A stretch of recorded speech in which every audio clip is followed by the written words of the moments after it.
ഇന്നത്തെ കഥയിലേക്ക് എല്ലാവർക്കും സ്വാഗതം. അങ്ങനെ ആദർശമായിട്ട് അമേരിക്കൻ കമ്പനിയിൽ നിന്ന് കോൾ വരികയും ആദർശ് ഓൺലൈനായിട്ട് അതിൻ്റെ കാര്യങ്ങളും അതായത് ഡിസൈൻസൊക്കെ കാണിച്ചു കൊടുക്കുകയാണെങ്കിലും അവരതിലൊന്നും സാറ്റിസ്ഫൈഡ് ആയിരുന്നില്ല. അപ്പം കുറച്ച് നേരത്തിന് ശേഷം ഒന്നുകൂടെ ശ്രമിച്ചു നോക്കാം, ബാക്കിയുള്ള ഡിസൈൻസൊക്കെ അപ്പം നോക്കാം എന്ന് പറഞ്ഞിട്ടാണ് ആ മീറ്റിംഗ് തൽക്കാലം വൈൻഡ് അപ്പ് ചെയ്യുന്നത്. അപ്പം കോൾ കട്ടായതിനു ശേഷം ആദർശ് എല്ലാവരോടായിട്ട് പറയുന്നുണ്ട്, മുത്തശ്ശ ഇതുവരെ കാണിച്ച ഡിസൈൻസ് ഒന്നിലും അവർ സാറ്റിസ്ഫൈഡ് അല്ല. അപ്പം പെട്ടെന്ന് തന്നെ കനക പറയാണ്, എങ്കിൽ പിന്നെ മോളൊന്ന് ശ്രമിച്ചു നോക്കട്ടെ. നവ്യം പറയുന്നുണ്ട്, നയനൊന്ന് ശ്രമിച്ചു നോക്കട്ടെ.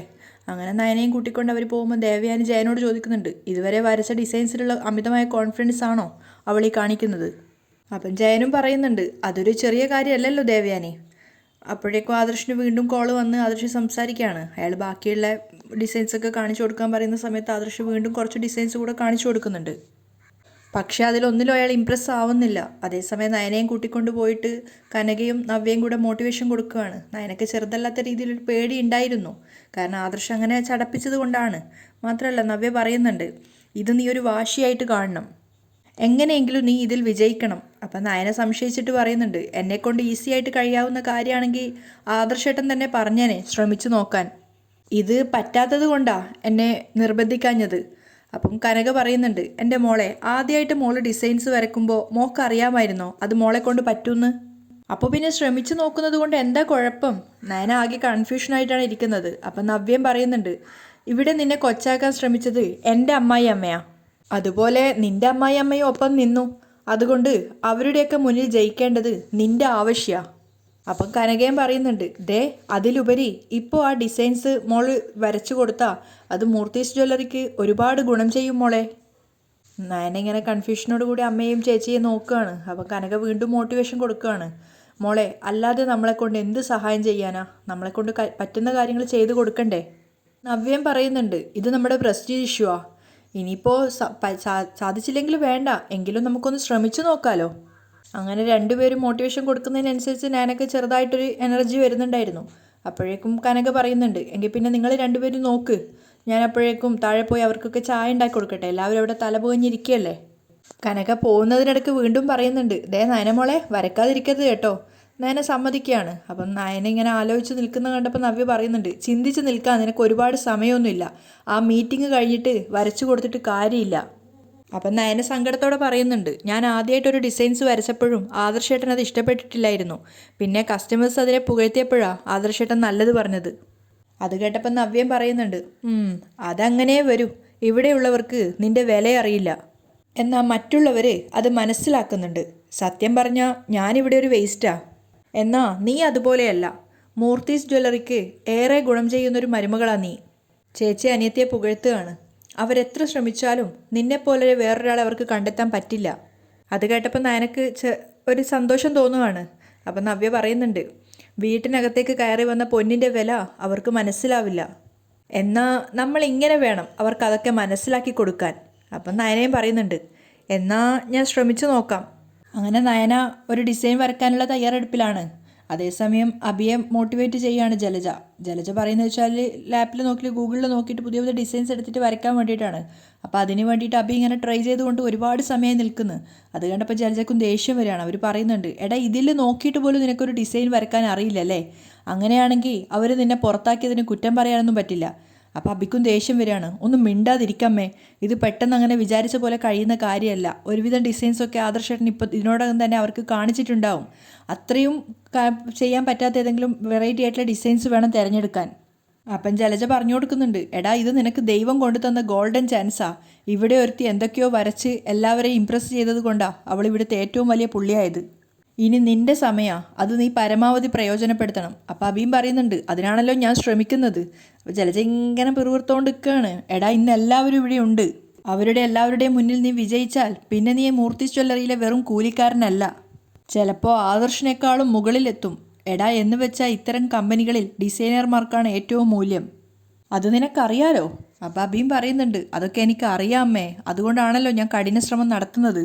അതേസമയം ആദർശമായിട്ടുള്ള കോൺവെർസേഷൻ കഴിഞ്ഞിട്ട് അദ്ദേഹം പറയുന്നുണ്ട്, എന്തായാലും നമുക്ക് കുറച്ച് കഴിഞ്ഞിട്ട് വീണ്ടും ഒന്നുകൂടെ മീറ്റിങ്ങിൽ വരാം, കാരണം ഇതുവരെ കാണിച്ച ഒരു ഡിസൈൻസും അവർക്ക് ഇഷ്ടപ്പെട്ടിട്ടില്ല എന്ന്. അപ്പോൾ ആദർശ് അത് എല്ലാവരോടും പറയാണ്, അവരുടെ ടേസ്റ്റ് ഇതൊന്നുമല്ല, അപ്പം കുറച്ചു നേരത്തിന് ശേഷം വീണ്ടും ഒന്നുകൂടെ കാണാമെന്ന് പറഞ്ഞിട്ടാണ് ആ കോൾ അവസാനിക്കുന്നത്. എല്ലാവരും ആകെ അപ്സെറ്റ് ആയിട്ട് നിൽക്കുകയാണ്. അപ്പോൾ ആദർശ് പറയുന്നുണ്ട് 10 മിനിറ്റത്തെ ബ്രേക്കിന് ശേഷം ബാക്കിയുള്ള ഡിസൈൻസ് കൂടെ കാണിച്ചു കൊടുക്കാം. അതവർക്ക് ഇഷ്ടപ്പെട്ടിട്ടില്ലെങ്കിൽ ഇത്രയും വലിയൊരു ബിസിനസ് നമുക്ക് നഷ്ടപ്പെടും. ഈ ഓർഡർ കിട്ടിക്കഴിഞ്ഞാൽ അത് നമുക്ക് വലിയൊരു നേട്ടം തന്നെയാണ്. അവൻ ജയനും പറയുന്നുണ്ട് ഇതുവരെ നമുക്ക് ഇതുപോലുള്ള ഓർഡേഴ്സ് ഒന്നും നഷ്ടപ്പെട്ടിട്ടില്ല. അവസാന നിമിഷം എങ്ങനെയെങ്കിലും നമുക്ക് അനുകൂലമായിട്ട് വരാറാണ് പതിവ്. അപ്പോഴും ആദർശ് പറയുന്നുണ്ട് പക്ഷേ ഇവിടെ അതുപോലെ അല്ല അച്ഛാ, ഇവിടെ എനിക്ക് ഇത്തിരി കോൺഫിഡൻസ് കുറവുണ്ട്. കാരണം ഇന്നത്തെ ആ ഒരു ടേസ്റ്റ്, ഇന്നത്തെ ഒരു ജനറേഷൻ്റെ ആ ഒരു ഡിസൈൻസ് വരയ്ക്കാൻ നമ്മുടെ കമ്പനിയിൽ അതിനുള്ള ആൾക്കാരില്ല. അപ്പം ദേവയാനി പറയുന്നുണ്ട് അങ്ങനെയൊന്നും പറയണ്ട, അങ്ങനെയെങ്കിൽ മറ്റ് ജ്വല്ലറികളിൽ നമ്മളെക്കാളും കൂടുതൽ സെയിൽസ് നടക്കണ്ടേ. അപ്പോൾ ആദർശ് പറയാ ഞാൻ പറഞ്ഞത് അതൊന്നും അല്ല അമ്മേ, കാലം മാറുന്നതിനനുസരിച്ച് മോഡേൺ ഡിസൈൻസ് തയ്യാറാക്കാൻ അറിയുന്നവർ കമ്പനിയിൽ വന്നുകൊണ്ടേയിരിക്കണം. ഇപ്പോഴത്തെ ഡിസൈനേഴ്സ്മാർക്ക് അത്രത്തോളം കഴിവുണ്ടെന്ന് എനിക്ക് തോന്നുന്നില്ല. അപ്പം മുത്തശ്ശൻ പറയുന്നുണ്ട് പഴമയെ തന്നെയാണ് ഇപ്പോഴും എല്ലാവരും കൂട്ടുപിടിക്കുന്നത്. അപ്പം ജയ പറയാണ് എന്തായാലും ബാക്കിയുള്ള ഡിസൈൻസ് കുറച്ചുകൂടി ഉണ്ടല്ലോ, അതുകൂടെ കാണിച്ചു നോക്കാം. പിന്നെ നയനമോളും ഡിസൈൻ ചെയ്യുന്നുണ്ട്, അതുകൂടെ കാണിച്ചു നോക്കാം. അപ്പോൾ ആദർശ് പെട്ടെന്ന് തന്നെ പറയാണ് ഏയ് അതൊന്നും വേണ്ട.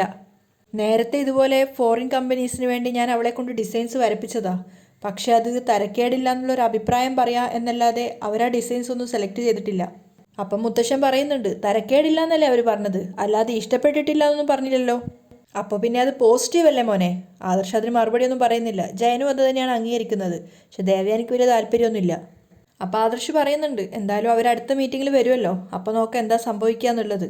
എല്ലാവരും ആകെ ഒരു സങ്കടത്തോടെയാണ് ഇരിക്കുന്നത്. അതേസമയം നയന ടെൻഷൻ അടിച്ചുകൊണ്ട് ഡിസൈൻസ് വരച്ചുകൊണ്ടിരിക്കുകയാണ്. കൂടെ തന്നെ നവ്യയുണ്ട്. എല്ലാവരും ഓരോ നിമിഷവും കാത്തു നിൽക്കുകയാണ്. പെട്ടെന്ന് തന്നെ കനക ഓടി വന്നിട്ട് നവ്യയോട് ചോദിക്കുന്നുണ്ട് എന്തായി മോളെ ഡിസൈൻസ് വരച്ചു കഴിഞ്ഞോ? തീരാറായമ്മേ നവ്യയാണ് പറയുന്നത്. അപ്പം നവ്യയോട് പറയുന്നുണ്ട് ഞാൻ ചായയൊക്കെ തയ്യാറാക്കിയിട്ടുണ്ട്, ഞാൻ അതുകൊണ്ട് ഹാളിലേക്ക് എത്തുമ്പോഴേക്കും മോളും എൻ്റെ പിന്നാലെ വരണം. ഈ ഡിസൈന് ആരും കാണാതെ അവിടെ വെക്കണം. അപ്പം നവ്യ പറയുന്നുണ്ട് അതൊക്കെ ഞാൻ ഏറ്റു, അമ്മ ചെല്ല്. നയന വരക്കുന്ന ഡിസൈൻ നോക്കിയിട്ട് ഇഷ്ടപ്പെട്ടിട്ട് മകൾക്ക് നേരെ ഉമ്മയൊക്കെ കൊടുത്തിട്ടാണ് കനക പോകുന്നത്. സന്തോഷത്തോടു കൂടി അമ്മ ഇറങ്ങിപ്പോകുന്നതിന് ശേഷം നയന നവ്യയോട് പറയുന്നുണ്ട് ചേച്ചി വരയ്ക്കുന്നതിൽ എനിക്ക് വലിയ കോൺഫിഡൻസ് ഒന്നുമില്ല, പിന്നെ എന്തിനാണ് നിങ്ങൾ ഇത്രയധികം സന്തോഷിക്കുന്നേ? നീയല്ലേ വരയ്ക്കുന്നത്, അപ്പോൾ മോശമാവില്ല, അത് ഞങ്ങൾക്ക് ഉറപ്പാ. ആകാംക്ഷയുടെ മുൾമുനയിലാണ് ഓരോരുത്തരും ഉള്ളത്. അവസാനം നയന വരച്ചു കഴിഞ്ഞപ്പം നവ്യക്ക് നേരെ നീട്ടുകയാണ്. നവ്യ അത് വാങ്ങി നോക്കിയിട്ട് പറയുന്നുണ്ട് സൂപ്പറായിട്ടുണ്ട്, ചേച്ചിക്ക് സൂപ്പറായാൽ പോരാ, ജഡ്ജസ് വേറെയുണ്ട്, അവർക്ക് എന്ത് കിട്ടിയാലും തൃപ്തി വരത്തില്ല. അപ്പം നവ്യ പറയുന്നുണ്ട് ഇന്ന് ആ വിധികർത്താക്കളെല്ലാം നിന്റെ മുന്നിൽ മുട്ടുമടക്കും, ഉറപ്പായിട്ടും മുട്ടുമടക്കും. അപ്പം നയന വീണ്ടും സങ്കടത്തോടെ പറയാണ് എനിക്ക് ആകെ ടെൻഷനാവുന്നു ചേച്ചി, ആദർശേട്ടൻ്റെ അച്ഛനും മുത്തശ്ശനും എല്ലാം അവിടെയുണ്ട്. ഇത് കസ്റ്റമേഴ്സിന് ഇഷ്ടപ്പെട്ടിട്ടില്ലെങ്കിലേ അവരുടെ മുന്നിൽ ഞാൻ വെളുത്ത് നിൽക്കേണ്ടി വരും. അതുകൊണ്ടേ ആരും കാണാതെ വേണം ഇതവിടെ വെക്കാൻ. ഒരു കാരണവശാലും ഞാൻ വരച്ചതാണെന്ന് ആരും അറിയാൻ പാടില്ല. അതൊക്കെ സമ്മതിച്ചുകൊണ്ടാണ് നവ്യ താഴോട്ടേക്ക് അതും എടുത്തിട്ട് പോകുന്നത്. അപ്പോൾ ആദർശ് ബാക്കിയുള്ളവരോട് പറയുന്നുണ്ട് ആദ്യം കാണിച്ചതെല്ലാം ഇതിനേക്കാളും നല്ല ഡിസൈൻസാ, എന്നിട്ടും അവർ തൃപ്തിയായിട്ടില്ലെങ്കിൽ ഇനി ഇതിലവർ സാറ്റിസ്ഫൈഡ് ആവുമെന്ന് അറിയില്ല. അപ്പോഴേക്കും നവ്യ ഇറങ്ങി വരുന്ന കണ്ടപ്പോഴേക്കും കനക ചായയും കൊണ്ട് വരികയാണ്. രണ്ടുപേരും കൂടെ കണ്ണുകൊണ്ട് പരസ്പരം ഇറുക്കി അങ്ങനെ എല്ലാവരുടെയും ശ്രദ്ധ ചായയിലാക്കിയ ശേഷം അവിടെയുള്ള ഡിസൈൻസ് നവ്യ നോക്കാനെടുക്കുകയാണ്. എന്നിട്ട് അതിൻ്റെ കൂട്ടത്തിൽ തന്നെ അവളുടെ സാരിയുടെ മറവിൽ വെച്ചിട്ടുണ്ടായിരുന്ന നയന വരച്ച പുതിയ ഡിസൈൻസും കൂടെ അതിനൂടെ ആഡ് ചെയ്യുകയാണ്. കനക ചോദിക്കുന്നുണ്ട് ആദർശനോട് എന്തായി മോനെ? ഒന്നും ആയില്ല, ചിലരൊക്കെ ഇവിടെ വന്നതുകൊണ്ട് ഇനി ആവുമെന്നും തോന്നുന്നില്ല, ദേവയാനിയാണ് മറുപടി പറയുന്നത്. അപ്പം മുത്തശ്ശൻ പറയുന്നുണ്ട് നീ എന്താ കനകയോട് അങ്ങനെ സംസാരിക്കുന്നത്? അതൊന്നും സാരയില്ല സാറേ, അതൊന്നും എൻ്റെ മനസ്സിൽ തട്ടില്ല, കനക പറയുന്നുണ്ട്. അപ്പോഴേക്കും സൂത്രത്തിൽ നവ്യ അതൊക്കെ തിരിച്ചവിടെ വെക്കുകയാണ്. അപ്പം ജയൻ ദേവയാനിയോട് പറയുന്നുണ്ട് ഇവിടുത്തെ 2 മരുമക്കളുടെ അമ്മയാണ് കനക, അതുകൊണ്ട് നയനമോളുടെ അമ്മയോട് ആ മര്യാദ നീ കാണിക്കണം. അതൊക്കെ കേൾക്കുമ്പോൾ ദേവയാനിക്ക് ദേഷ്യം വരികയാണ്. അപ്പോൾ ആദർശ് പറയുന്നുണ്ട് ആകെ തലയ്ക്ക് ചൂട് പിടിച്ചിരിക്കുക, ഇനി ഇതിൻ്റെ കൂടെ ഈ ഒരു ദേഷ്യം കൂടി ഉണ്ടാക്കി തരല്ലേ? ഒക്കെ സെറ്റല്ലേ എന്ന് കനക നവ്യയോട് കണ്ണുകൊണ്ട് ചോദിക്കുന്നുണ്ട്. ഒക്കെ സെറ്റാന്നുള്ളത് നവ്യ തിരിച്ച് റിപ്ലൈ കൊടുക്കുകയാണ്. അതേസമയം നയന പൂജാമുറിയിൽ പ്രാർത്ഥനയാണ്, അതൊന്ന് ഇഷ്ടപ്പെട്ടാൽ മതിയായിരുന്നു എന്ന്. അബിയാണെങ്കിൽ കഷ്ടപ്പെട്ട് ഓരോരോ മോഡൽ സെർച്ച് ചെയ്തുകൊണ്ടേ ഇരിക്കുകയാണ്. അപ്പം ജലജക്കാണ് ദേഷ്യം വരുന്നുണ്ട്, ഇന്നാണ് കൊടുക്കേണ്ടത്, നാളെയല്ല, വേഗം തന്നെ സെർച്ച് ചെയ്യുന്നൊക്കെ പറയുമ്പോൾ അബിയും ദേഷ്യത്തോടെ പറയുന്നുണ്ട് ഇതങ്ങനെ പെട്ടെന്ന് കിട്ടുന്ന കാര്യമൊന്നുമല്ല, കിട്ടുന്നത് വരെ സെർച്ച് ചെയ്യണം, ഇന്ന് നിന്നെ വിന്നറാക്കിയേ മതിയാവൂ.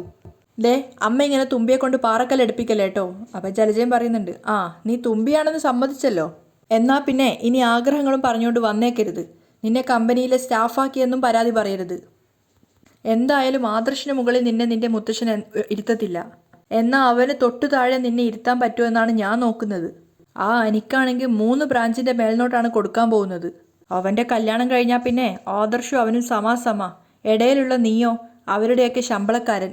അപ്പോഴും അഭി പറയുന്നുണ്ട്, എന്തൊക്കെ പറഞ്ഞാലും ലാഭത്തിൻ്റെ ഒരു വിഹിതം നമുക്ക് കിട്ടുമല്ലോ അമ്മേ. അത് പോരടാ, സമൂഹത്തിൽ സ്റ്റാറ്റസ് വേണം. ആദർശിനെ കുറിച്ച് ഇപ്പോൾ ദേവയാനി പറഞ്ഞുകൊണ്ട് നടക്കുന്നത് എന്താണെന്നറിയോ? മുത്തശ്ശൻ MD സ്ഥാനം കൈമാറിയത് അവനാണെന്ന്.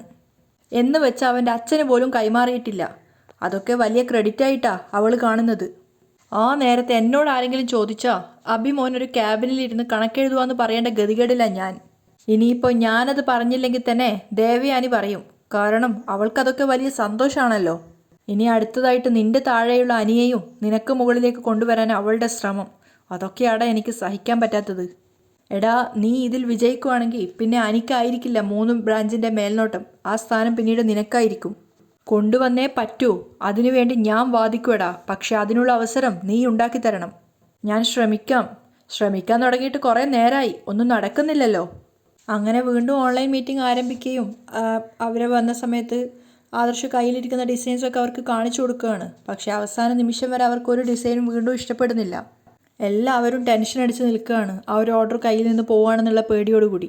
അപ്പം പെട്ടെന്നാണ് ആദർശ് നവ്യ മാറ്റി വെച്ചിട്ടുണ്ടായിരുന്ന നയനയുടെ ഡിസൈൻ കാണുന്നത്. അപ്പോൾ അദ്ദേഹം പറയുന്നുണ്ട് പുതിയ പുതിയ വേറെ ഡിസൈൻസ് കൊടുക്കാൻ വേണ്ടിയിട്ട്. അപ്പോൾ ആദർശ് പറയാണ്, ഇതൊരു പുതിയ ഡിസൈനാണ്, ഫ്രഷാണ്, ഇത് ഞാൻ ജസ്റ്റ് ഒന്ന് സ്കാൻ ചെയ്തിട്ട് സാറിന് മെയിൽ ചെയ്യാം. അത് നയന വരച്ച ഡിസൈനാണെന്നുള്ളത് കനകക്കും നവ്യക്കും മാത്രമേ അറിയുള്ളൂ. അപ്പം ആദർശ് മനസ്സിൽ വിചാരിക്കുന്നുണ്ട്, ഇത് ഞാൻ കണ്ട ഡിസൈൻ അല്ലല്ലോ. അങ്ങനെ അവസാനം ആദർശ് അതും കൂടെ സ്കാൻ ചെയ്ത് അദ്ദേഹത്തിന് അയച്ചു കൊടുക്കുകയും അദ്ദേഹത്തിന് അത് സെലക്ട് ചെയ്യുകയും ചെയ്യുകയാണ്. അപ്പോൾ ആദർശിനും ബാക്കിയുള്ളവർക്കൊക്കെ ഒത്തിരി സന്തോഷമാവുന്നുണ്ട്. അത് അവർ സെലക്ട് ചെയ്തിട്ട് പുതിയ ഓർഡർ കൊടുക്കുകയാണ്. അങ്ങനെ സന്തോഷത്തോടു കൂടിയാണ് ആ കോൾ കട്ട് ചെയ്യുന്നത്. അപ്പോഴേക്കും നയനയും താഴത്തെത്തുന്നുണ്ട്. നവ്യ പോയിട്ട് സ്വകാര്യമായിട്ട് പറയുകയാണ്, നീ വരച്ച ഡിസൈൻ അവർക്ക് ഇഷ്ടപ്പെട്ടു. അങ്ങനെ കോൾ കട്ടതിന് ശേഷം ആദർശ് എല്ലാവരോടായിട്ട് പറയുന്നുണ്ട്, ഇങ്ങനൊരു ഡിസൈൻ ഞാൻ കണ്ടതായിട്ട് ഓർക്കുന്നില്ല. അപ്പം ജയനും എല്ലാവരും സന്തോഷത്തോടെ പറയുന്നുണ്ട്, എന്തായാലും ഇതുപോലെ ഈ ഒരു ഓർഡർ നമുക്ക് കിട്ടുമെന്ന് ഞാൻ പ്രതീക്ഷിച്ചതേയില്ല. ഇതിന് ഭാഗ്യമെന്നേ പറയാൻ പറ്റൂ. മുത്തശ്ശനും പറയാണ്, ഇതുപോലെ ഞാൻ പ്രാർത്ഥിച്ചിട്ടില്ല ഈ ഓർഡർ നമുക്ക് കിട്ടാൻ വേണ്ടി. അമേരിക്കൻ കമ്പനി ആയതുകൊണ്ട് ഇത് മിസ്സായി പോകരുതെന്ന് പ്രാർത്ഥിച്ചിട്ടുണ്ടായിരുന്നു. അപ്പം ദേവയാനി പുഞ്ചിരിച്ചുകൊണ്ട് പറയാണ്, ഞാനും പ്രാർത്ഥിച്ചിട്ടുണ്ടായിരുന്നു അച്ഛാ. അപ്പം ജയൻ കളിയാക്കുന്നുണ്ട് ദേവയാനിയെ, നീ പറഞ്ഞല്ലോ ഇവിടെ ചിലർ വന്നതുകൊണ്ടാണ് ഒന്നും ശരിയാവാത്തതെന്ന്. ഇനിയിപ്പോൾ എന്ത് ചെയ്യും? അത് മാറ്റി പറയാൻ പറ്റുമോ? അപ്പം മുത്തശ്ശൻ കളിയാക്കുകയാണ്, പറഞ്ഞതൊന്നും മാറ്റി പറയാൻ നിന്റെ ഭാര്യയ്ക്ക് അറിയില്ല മോനെ. അപ്പം ജലജ വന്നിട്ട് ചോദിക്കുന്നുണ്ട്, എന്താ എല്ലാം ഓക്കെ ആയോ? ഓക്കെ ആയി, പക്ഷേ ആരാ ഈ ഡിസൈൻ വരച്ചതെന്ന് അറിയില്ല. ആദർശ് പറയുന്ന സമയത്ത് കനക തൻ്റെ 2 മക്കളെയും നോക്കി കണ്ണുകൊണ്ട് ചോദിക്കുകയാണ്, പറയട്ടെ എന്ന്. പക്ഷേ നയന വേഗം പറയുന്നുണ്ട്, വേണ്ട, ഞാനാ വരച്ചതെന്ന് പറയണ്ട. അപ്പോൾ ആദർശ് പറയാണ്, ഞാൻ ഡിസൈൻസ് കറക്റ്റ് ചെയ്യുന്ന സമയത്ത് അങ്ങനെ ഒരു ഡിസൈൻ കണ്ടതായിട്ട് ഓർക്കുന്നില്ല. പക്ഷെ നവ്യ എത്ര ചോദിച്ചിട്ടും നയന അത് പറയാൻ സമ്മതിക്കുന്നില്ല. പക്ഷെ എല്ലാവരും കൺഫ്യൂഷനിലാണ്. മുത്തശ്ശൻ ചോദിക്കുന്നുണ്ട്, പിന്നെ എങ്ങനെ ഈ ഒരു സംഭവം നടന്നത്? എന്തെങ്കിലും ജാലവിദ്യ നടന്നോ? ആരാണ് നമ്മളെ സഹായിച്ചതെന്ന് അറിയില്ല. ആദർശ് പറയുന്നുണ്ട്. അപ്പോൾ ജലജ മനസ്സിൽ വിചാരിക്കുകയാണ്, ഇതൊരു നല്ല അവസരമാണ്, ഈ ഒരു ക്രെഡിറ്റ് എൻ്റെ മോന് വാങ്ങിച്ചു കൊടുക്കാം. അപ്പോഴും കനക വീണ്ടും നയനയോട് ചോദിക്കുന്നുണ്ട്, മോളെ നീ അത് വരച്ചതെന്ന് പറഞ്ഞാൽ എന്താ കുഴപ്പം? വേണ്ടമ്മേ, തൽക്കാലം നമുക്ക് ഓർഡർ കിട്ടിയല്ലോ. നയന അത് പറയാൻ സമ്മതിക്കുന്നില്ല. അവരെ കുശുകുശുക്കൽ കേൾക്കുമ്പോൾ മുത്തശ്ശൻ ചോദിക്കുന്നുണ്ട്, എന്താ പറയുന്നതെന്ന്. ഒന്നുമില്ലാന്ന് പറഞ്ഞ് നയന അതും ഒഴിവാക്കുകയാണ്. അപ്പോൾ ആദർശ് നയനയെ പരിഹസിക്കുന്ന പോലെ പറയാണ്, ഇതാ കണ്ടോ, ഇതാണ് അമേരിക്കൻ കമ്പനിക്ക് ഇഷ്ടപ്പെട്ട ഡിസൈന്, വേണമെങ്കിൽ ഒന്ന് ശ്രദ്ധിച്ചോ. അപ്പം നവ്യയും നയനയും പരസ്പരം മുഖത്തോട് മുഖം നോക്കി ചിരിക്കുകയാണ്. അപ്പം ജയൻ പറയുന്നുണ്ട്, അങ്ങനെ നീ കളിയാക്കൊന്നും വേണ്ട, മോള് ശ്രമിച്ചാ ഇതിനേക്കാളും നല്ല ഡിസൈൻസ് നിനക്ക് വരച്ചു തരും. അപ്പോഴും കനക പറയുന്നുണ്ട്, അല്ല ഇപ്പോഴും മോൾക്കതിന് കഴിയും. കഴിയും, എപ്പോഴോ 1-2 ഡിസൈൻസ് വരച്ചെന്ന് കരുതി അങ്ങനെ നീ നിൻ്റെ മകളെ പൊക്കുമൊന്നും വേണ്ട. ദേവയാനി വിട്ടുകൊടുക്കുന്നില്ല. ആദർശ് ഭയങ്കര ഹാപ്പിയാണ്. എന്തായാലും ഇന്ന് നമുക്ക് വലിയൊരു പാർട്ടി നടത്തണം. ഈ ഓർഡർ നഷ്ടപ്പെട്ട് അത് മറ്റൊരു കമ്പനിക്ക് കിട്ടിയിരുന്നെങ്കിൽ നമുക്കതൊരു വലിയ അടിയായേനെ. എല്ലാവരും ഭയങ്കര സന്തോഷത്തിലാണ്. ജലജ നേരെ അബിയുടെ നേരെ പോയിട്ട് അവനെ പരിഹസിക്കുകയാണ്, എടാ നീ ഇനി നോക്കണ്ട, ഇനി നോക്കിയാലേ നിൻ്റെ കമ്പ്യൂട്ടർ കേടാവും. അപ്പം അബി ഇങ്ങനെ അമ്മയോട് ചോദിക്കുകയാണ്, കാര്യങ്ങളൊക്കെ ശരിയായോ? അവിടെയൊക്കെ സക്സസ് ആയി, പക്ഷേ ഇപ്പോൾ നിനക്ക് ലോട്ടറി അടിക്കാനുള്ളൊരു അവസരമുണ്ട്. എന്താ അമ്മേ? അപ്പം ജലജ മകൻ്റെ ചെവിയിലായിട്ട് കാര്യം പറഞ്ഞു കൊടുക്കുകയാണ്. അപ്പോൾ അബി ചോദിക്കുന്നുണ്ട്, അമ്മേ കുഴപ്പമാവോ? എടോ കുഴപ്പമാവോ എന്ന് ചിന്തിച്ചാൽ കുഴപ്പമാവും. തൻ്റെ ഇടത്തോടെ തലയുയർത്തിപ്പിടിച്ച് എന്നോടൊപ്പം നിന്നാലുണ്ടല്ലോ, നിന്നെ ഇന്ന് ഈ വീട്ടിലുള്ളവർ അംഗീകരിക്കും, പ്രത്യേകിച്ച് നിൻ്റെ മുത്തശ്ശൻ. അപ്പോഴേക്കും ജയൻ ചോദിക്കുന്നുണ്ട്, ഇന്നലെ നീ ഓഫീസിൽ നിന്ന് വന്നപ്പോഴാണല്ലോ ഈ ഡിസൈൻസ് കൊണ്ടുവന്നത്, അപ്പോൾ പിന്നെ പവിത്ര വരച്ചതായിരിക്കോ? അപ്പോൾ ആദർശ് പറയുന്നുണ്ട്, അവൾക്ക് അതിനുള്ള തലയൊന്നുമില്ല, അവളെക്കാളും കഴിവുള്ളത് നയനക്കാണ്. അത് കേട്ടപ്പോൾ നയനക്ക് സന്തോഷമാവുന്നുണ്ട്. അപ്പോഴേക്കും ജലജയും അഭിയും കൂടെ ഇറങ്ങി വന്ന് ജലജ പറയാണ്, ഇനിയിപ്പോൾ അതിനെപ്പറ്റി ഒരു കൺഫ്യൂഷനൊന്നും വേണ്ട. എല്ലാവരും അങ്ങോട്ടേക്ക് നോക്കുമ്പോൾ ജലജ ചിരിച്ചുകൊണ്ട് പറയാണ്, ഇതിൻ്റെ അവകാശി ഇവിടെ തന്നെയുണ്ട്, ഇവനാണ് ആ ഡിസൈൻ വരച്ചത്. അപ്പം നയനയും നവ്യയും കനകയും പരസ്പരം ഞെട്ടിക്കൊണ്ട് മുഖത്തോട് മുഖം നോക്കുകയാണ്. അവിടെയാണ് ഇന്നത്തെ എപ്പിസോഡ് വൈൻഡപ്പ് ചെയ്യുന്നത്.